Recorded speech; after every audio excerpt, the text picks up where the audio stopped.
What'd you say? What was that? I was down south for a long time, so I was trying to get away from y'all.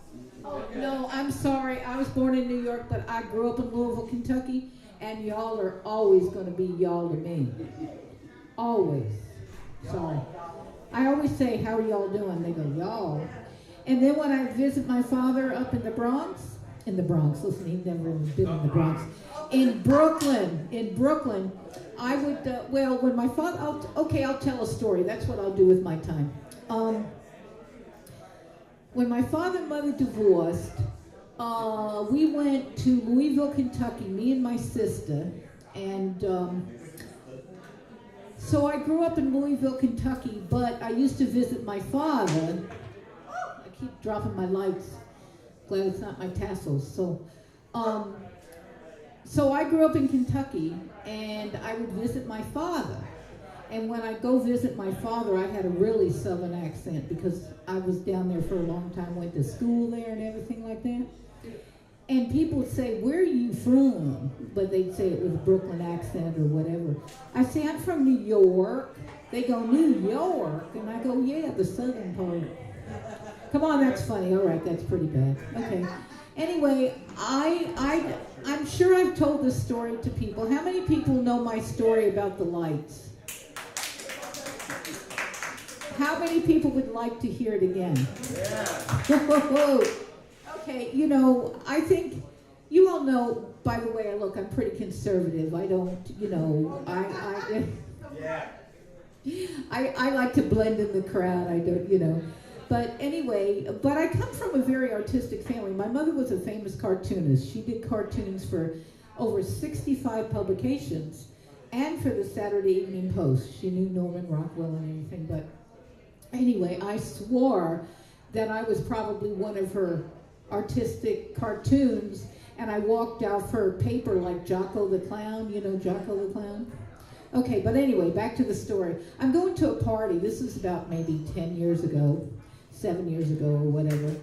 And I'm going to a party, and I'm all dressed up. Can you believe it? Anyway, I'm all dressed up, and it's in the evening. So I'm driving down a commercial area, so there's all kinds of lights with the stores, and I thought, well, that's kind of, okay, I'm driving. So I turn to my right, and I go down to a residential area, and I noticed, oh my gosh, I'm being pulled over. There's red lights behind me, and I figured, I better pull over here because you know what? I don't want to get a ticket. So I pulled over, and I was sitting there, and the lights were flashing, and I was getting so nervous because I was in a car that I had bought in Arizona, but I went to San Francisco to visit somebody, and I had parked in a place, and I moved it, so I was illegally parked. Well, I had a ticket on my car, and I said, I'm not paying this ticket, and they're not going to keep me in town to pay it. So I figured, oh my God, they ran my license.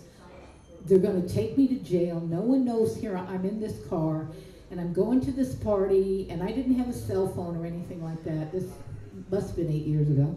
And I said, oh my God, what am I going to do? And I said, this cop is really taking a long time. I don't know what's going to happen. Did he pull up when I was arrested a couple of times as a teenager? Or, sorry, did I say that?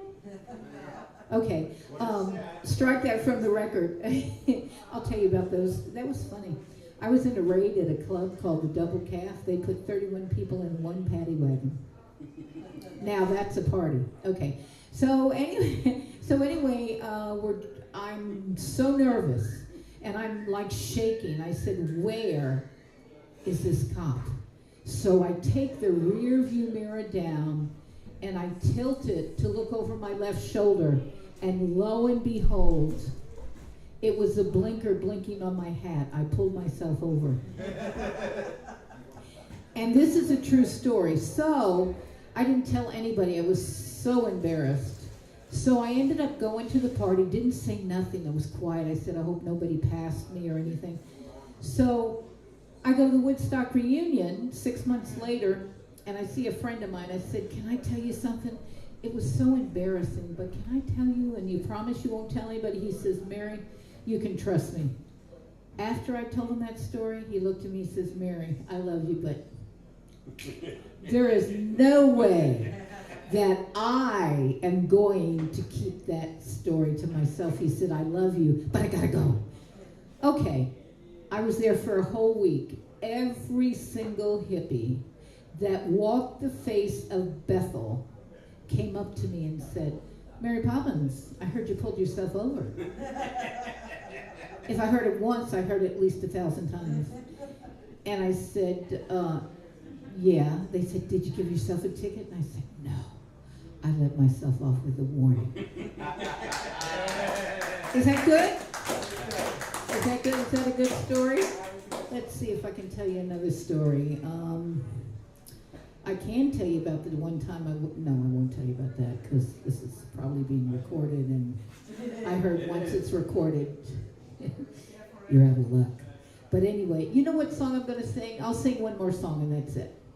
But can I take this off? No. Yes. No. Yes. No.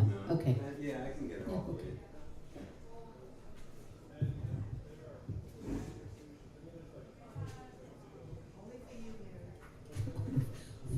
Only you can make, I don't know the words. Okay, no. Yeah, no, there's a couple of songs I can sing, but I don't really sing that often. I just kind of, but anyway, I'm going to sing this song because it's true. The way we look around, and I hope all of y'all have stopped watching the news. If not, shame on you, okay?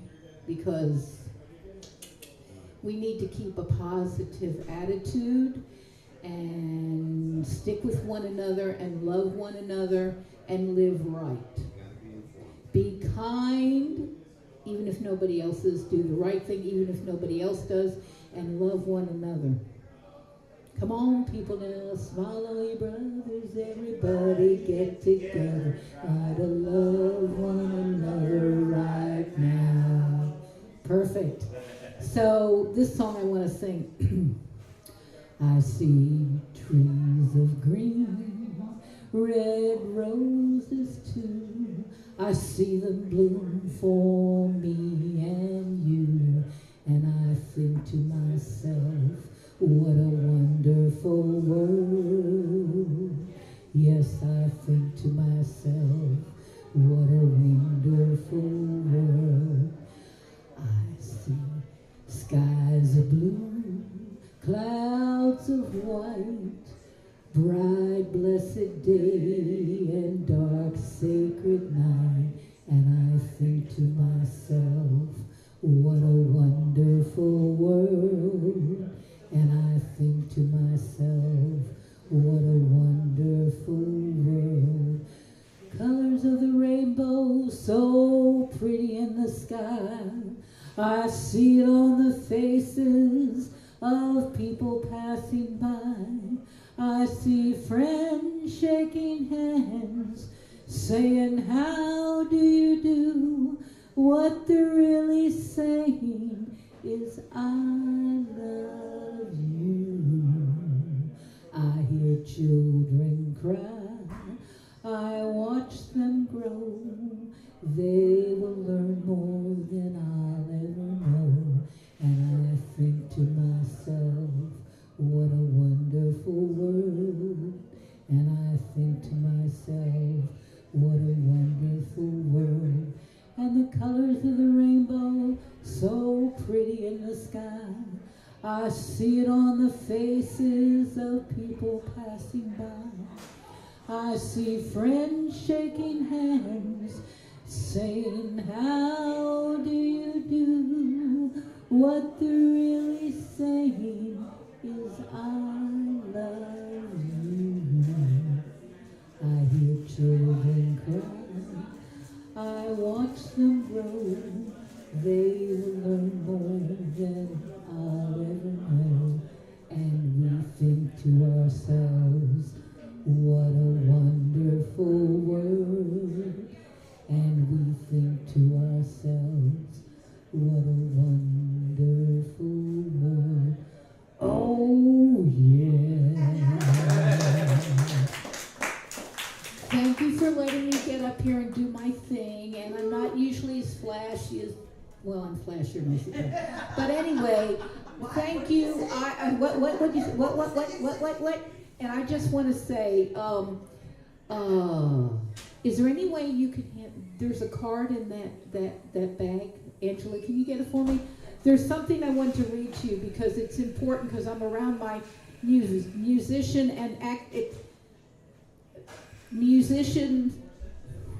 and my creative friends. I want to read this because I think it's important.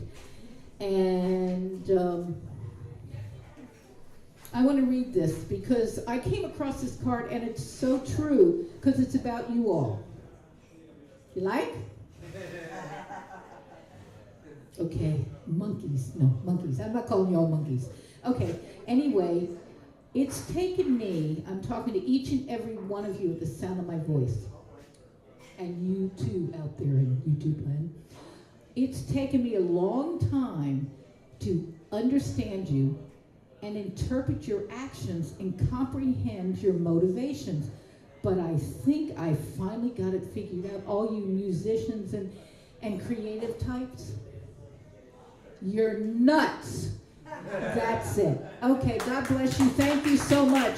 And let's thank Tom Joyce because he has done more for the local musicians in this town than anybody I know. And we love you, Tom, and we appreciate everything you do for us. And God bless you, my friend.